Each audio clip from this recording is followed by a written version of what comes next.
Hello everyone, please subscribe our channel and press the bell icon to receive the latest updates. Hello dear students, welcome to DK English Pathshala.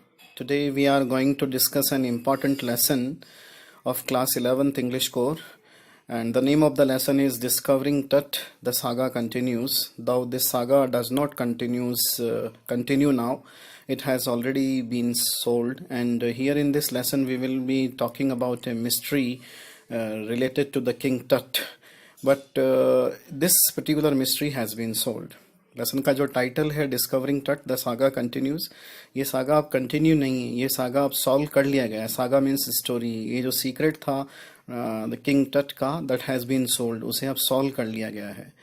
तो आइए इस lesson के बारे में study करते हैं. और इससे पहले कि अगली स्लाइड पे चलें, आप सभी से स्पेशल रिक्वेस्ट कि इस वीडियो को अंत तक ज़रूर देखें ताकि आपके जितने भी डाउट्स हैं वो पूरी तरह से क्लियर हो सकें. चलिए सबसे पहले बात करते हैं. Let's talk about main parts of the lesson. सबसे पहले मेन पार्ट्स की बात करते हैं. The first part is introduction to King Tut, King Tut's dynasty. In this particular part I will be giving you the information regarding King Tut's family. King Tut कौन था, कहाँ से आया था, क्या था उसका राजवंश, क्या था उसके ancestors कौन थे, पूर्वज कौन थे. This will be explained in this particular part. And the second one, King Tut's mummy. King Tut's mummy में King Tut की मम्मी की क्या क्या खासियत थी, क्या क्या विशेषताएं थी, उसके बारे में बात की जाएगी. And the third part is what had Carter done with the mummy. Carter जो है एक आर्कियोलॉजिस्ट था, ब्रिटिश आर्कियोलॉजिस्ट. उसने इस मम्मी के साथ में क्या किया था, उसने इसको नुकसान पहुंचाया था, क्यों पहुंचाया था, कैसे पहुंचाया था, that also is to be discussed in this particular part. The process of the scanning, how the scanning was done, what was the purpose of the scanning, किसकी स्कैनिंग हुई थी, किंग टट की मम्मी की scanning हुई थी, what was the purpose behind that, and what did come out of that one, उस scanning से क्या निकल कर आया, that has been explained in the part number 5. So if you read the lesson independently, because the lesson is having the information is in a scattered way, so I have just tried to keep all the things at one place only, और उनको जो relevant जो section है उन्हीं में रखने की कोशिश की है, so that you may be able to understand the main parts of the lesson. Let's begin. The next slide is introduction to King Tut. Who was King Tut? King Tut कौन था? He was the last heir of a powerful family which ruled Egypt for centuries. Here कहते हैं उत्तराधिकारी को, वो एक बहुत ताकतवर फैमिली जिसने इजिप्ट पर काफ़ी समय तक शासन किया था, शताब्दियों तक शासन किया था, for 100 years शासन किया था, उसका अंतिम उत्तराधिकारी था. He was of just 14 years, केवल 14 साल का था, when he died mysteriously, जब वो mysteriously मर गया था. तो many guesses about the reason of his death.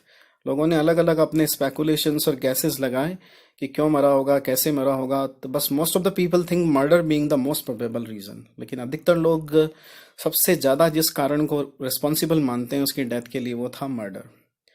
तो देखते हैं कि ये रीज़न था या नहीं था. देखिए, his mummy being scanned now, उसकी मम्मी जो है स्कैन की जा रही है, सीटी स्कैनर में स्कैन की जा रही है. Why this scanning is being done to know the exact cause of his death, ताकि उसकी मौत का असली कारण पता लगाया जा सके किंग टट की, इसीलिए उसकी मम्मी को स्कैन किया जा रहा है. सबसे पहले अगले पार्ट में बात करते हैं king Tut's dynasty. King Tut के राजवंश के बारे में बात करते हैं, उसके एंसेस्टर्स के बारे में बात करते हैं. एंसेस्टर्स कौन थे? इसमें सबसे पहला नाम जो आता है वो एमेनहॉटेप थर्ड का है, जिसके बारे में ये इन्फॉर्मेशन दी हुई है कि ये किंग टट के या तो फादर हो सकते हैं या ग्रैंडफादर हो सकते हैं.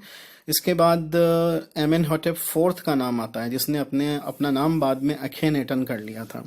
दरअसल ये बहुत विम्जिकल था, सन की राजा था. एमेनहॉटेप फोर्थ की बात की जा रही है.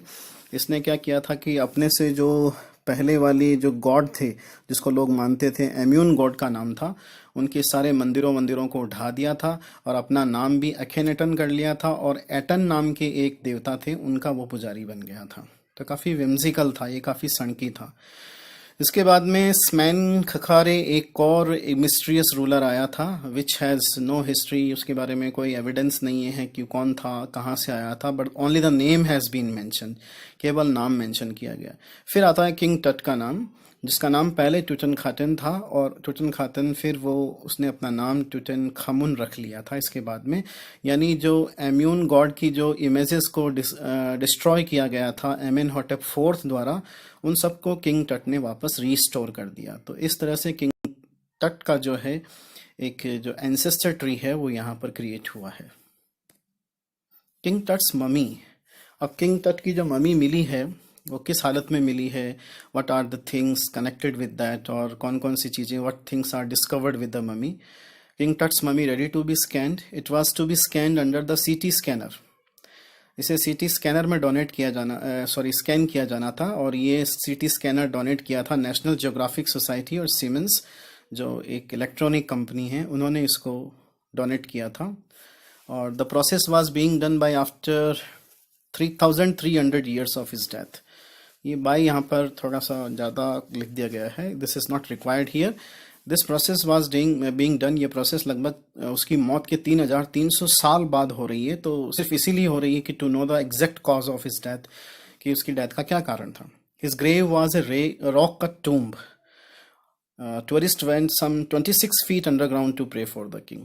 तो जब उसकी ग्रेव से मम्मी बाहर निकाली गई तो पाया गया कि उसकी जो मम्मी थी वो 26 फीट अंडरग्राउंड जो है एनग्रेव्ड थी, अंदर दफन थी।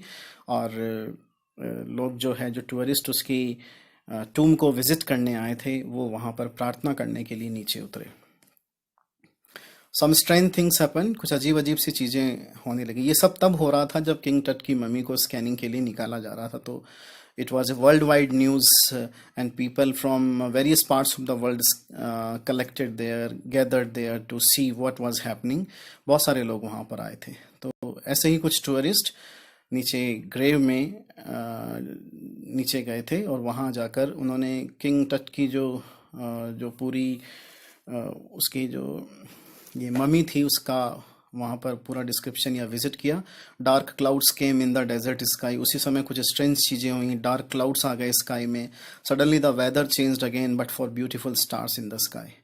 तो कुछ देर के लिए वेदर भी चेंज हुआ, लोगों ने इसको कुछ सुपर नेचुरल पावर्स के साथ में कनेक्ट करना शुरू कर दिया, क्योंकि जो किंग टट की मम्मी जहाँ दफन थी वहीं पर ये चीज़ लिखी हुई थी कि जो कोई भी इस राजा को डिस्टर्ब करेगा उसके ऊपर जो है उसको भगवान अभिशप्त करेंगे। इसलिए people started to connect those changes with that particular thing. लोगों ने जितने भी वेदर में चेंजेस हुए थे उनको उसके साथ में कनेक्ट करना शुरू कर दिया था। People in his grave were doubtful and full of fear as they thought of the pharaoh's curse. Pharaoh कहते हैं जो यंग किंग होता है, प्रिंस होता है, उसे फैरो कहा जाता है। Zahi Hawass, the secretary general of Egypt Supreme Council of Antiquities told that the mummy was in a bad condition. और जब ये ममी को बाहर निकाला गया तब उसने बताया था कि ममी बैड कंडीशन में थी, क्योंकि इस ममी के साथ में कुछ हुआ था। क्या हुआ था, ये कार्टर नाम का एक आर्कियोलॉजिस्ट था, उसने इस टूम को 1922 में खोजा था। जब उसने पहली बार इस ममी को बाहर निकाला था तब इस ममी को उसने कुछ नुकसान पहुंचाया था। तो किंग टट was buried with lavish things.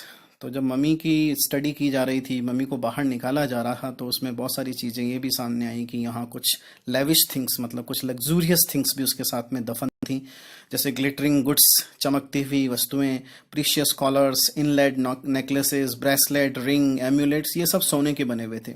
Ceremonial apron, apron कहते हैं गाउन, तो आप सेरेमोनियल एप्रन को बोल सकते हैं। Party wear dresses, sandals, sheath, ये जो रिंग के लिए यूज़ किया जाता है, जो स्पेशली जो पैरों में पहनी जाती है। इनर कॉफिन, मास्क, ये सब प्योर गोल्ड के बने हुए थे। बोर्ड गेम्स भी थे खेलने के लिए, ब्रॉन्ज रेजर भी था, लिनन के अंडर गारमेंट्स भी थे, और खाने और शराब से भरे हुए केसेस भी थे। सो ये सब लेविश चीज़ें, ये सब लग्जूरियस चीज़ें उसकी मम्मी के साथ में भी नीचे दफन की हुई थी। People of Egypt did so. तो लोग इजिप्ट के ऐसा क्यों करते थे? Because they believed in resurrection. Resurrection कहते हैं पुनर्जन्म या पुनर्जीवन। वो इसमें विश्वास करते थे। They thought after resurrection their ancestors would need all those things. उनका ये सोचना था कि रिसरेक्शन के बाद में उनके एंसेस्टर्स को ये सभी चीज़ों की ज़रूरत होगी। दैट्स वाई उन्होंने इन चीज़ों को उसी के साथ में बरी करना शुरू कर दिया। King Tut's mummy was found with shroud adorned with garlands of willow and olive leaves, with celery, lotus petals, and cornflowers, which indicated that the burial was done in the month of March or April. अब King Tut की mummy के ऊपर कुछ ऐसे फूल भी पाए गए जो मार्च और या अप्रैल में ही आते हैं, तो उससे ये आइडिया लग सका कि शायद किंग टट की डेथ जो है मार्च या अप्रैल में हुई थी. His mummy was in 3 nested coffins. तो उसकी मम्मी जो थी 3 लेयर कॉफिन्स में थी, एक के बाद एक 3 कॉफिन्स में उसकी मम्मी लास्ट वाले कॉफिन में थी. तब सवाल उठता है, what had Carter done with the mummy. आखिर कार्टर ने मम्मी के साथ में किया क्या था उस किंग टट की. Let's talk about Carter. His full name was Howard Carter. He was a British archaeologist. He discovered King Tut's tomb in 1922. This we have already read. He found the ritual resins cementing King Tut's body to the coffin. अब ये ritual resins क्या होते हैं. जब cremation होता है, cremation के साथ में कुछ लिक्विड, कुछ सॉलिड, ऐसी चीज़ें उसके साथ में रखी जाती हैं जो उस समय दफनाने के लिए जनरली रिलीजियस पर्पस से यूज़ की जाती हैं. तो ऐसे ही कुछ रिचुअल रेजिन्स यूज़ किए गए थे और वो रेजिन जो था उसके अंदर वो हार्डन हो गया था, सूख गया था और वो किंग टट की जो बॉडी थी उससे चिपक गया था, उसकी मम्मी से पूरी तरह से चिपक गया था. तो what was the solution then. अब क्या करना पड़, उसको सॉल्यूशन तो कुछ निकालना ही है, मम्मी को बाहर निकालना है, लेकिन मम्मी जो है कॉफिन से बुरी तरह से चिपकी हुई है. It was kept under the sunlight. The first step that was taken कि इसको सनलाइट में रखा गया, इन द होप, इस उम्मीद में, that the resin would melt, कि ये जो रेजिन है ये पिघल जाएगा and the mummy would easily be taken out, और जो मम्मी है उसे इजीली बाहर निकाल लिया जाएगा. The temperature was 149 degrees Fahrenheit. That means 65 degrees Celsius. इतने टेम्परेचर में भी लेकिन इसका कोई फ़र्क नहीं पड़ा. It did not make any difference, यानी इसका कोई प्रॉब्लम का सॉल्यूशन निकला नहीं. फिर Carter and his man had to chisel away the body. फिर कार्टर और उसके आदमियों को हथौड़े का, they had to use hammer का यूज़ करना पड़ा to take the body out. This process harmed the mummy. इस प्रोसेस ने मम्मी को हार्म किया. आफ्टर द स्टडी के बाद में उन्होंने वापस मम्मी को वापस बरी कर दिया, दफना दिया, क्योंकि ये पूरी सोने से ढकी हुई थी. सोने का जो कॉफिन वगैरह इसका था वो पूरी तरह से सोने का बना हुआ था. बहुत सारी चीज़ें थी इसकी लविश, और चोरों का खतरा बहुत ज़बरदस्त था, इसलिए उसको वापस दफना दिया गया. Further it was discovered that the breast bone and front ribs of the mummy were missing in this process. बाद में ये डिस्कवर हुआ कि ये जो कार्टर ने किया था इसके कारण ब्रेस्ट बोन और फ्रंट रिब्स को नुकसान पहुंचा था, एंड दे वर मिसिंग, और ये फिर गायब हो गई थी. The process of the scanning. अब स्कैनिंग की प्रोसेस कंप्लीट की गई. Along with king Tut's mummy, other mummies also were to be scanned for research purpose. ऐसा नहीं था कि only king Tut's mummy was being scanned, but other mummies also were being scanned, जो king Tut के राज्य के ही लोग थे. It was just for research purpose. The night of the scan, the workman carried the mummy on their shoulder from tomb to the scanner. उस रात को जब स्कैनिंग होनी थी तो वर्कमैन ने उसकी मम्मी को अपने शोल्डर पर उठाया और टूम से उसे स्कैनर की तरफ लेके गए. हाइड्रोलिक लिफ्ट का यूज़ किया गया था इसमें. Suddenly 2 fans of the scanner stopped working. अचानक से स्कैनर के 2 फैन ने काम करना बंद कर दिया. तो कुछ स्ट्रेंज चीज़ें पहले भी हो रही थी और अभी भी हो रही थी, and people started to connect those things with supernatural powers. तो यहाँ पर भी ऐसा ही हुआ. Everybody thought it was the curse of the king Tut. But the substitute fans were brought. लेकिन फिर सब्सटीट्यूट फैंस लाए गए और स्कैनर ने काम करना शुरू कर दिया. विद इन 3 आवर्स, और 3 घंटे के अंदर अंदर मम्मी को वापस उसकी ग्रेव में पहुंचा दिया गया स्कैनिंग करने के बाद. What did the scanning reveal. Scanning में क्या सामने आया. तो neck vertebrae was normal. Hand, rib cage, transection of the skull also could be seen very clearly. Jahi Hawass said that no serious damage had happened to the body. He felt so relieved. और अब the scanning was complete and everybody was happy. But yet the main reason for which the scanning was done, that had not been disclosed. वो भी disclose नहीं हुआ था कि उसकी death कैसे हुई थी. And ये mystery बहुत सालों बाद में solve हुई. क्या solve हुई? You can see the related video on internet also. Internet पर आपको इसके बहुत सारे वीडियो देखने को मिल जाएंगे. It has been revealed that King Tut died because of malaria. King Tut की जो डेथ थी वो बाद में ही रिवील हुआ कि मलेरिया के कारण हुई थी. So now the process was over, the wind was silent, the statue of Orion was standing as usual, the guard of the King Tut's tomb. King Tut के टोम के गार्ड के रूप में जो स्टेच्यू थी ओरियन की, Orion कौन था?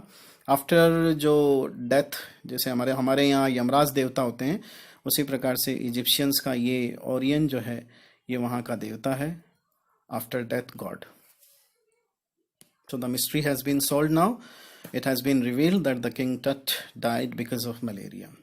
So some important questions I have written for you, and the answers of all these questions you can find in the previous slides.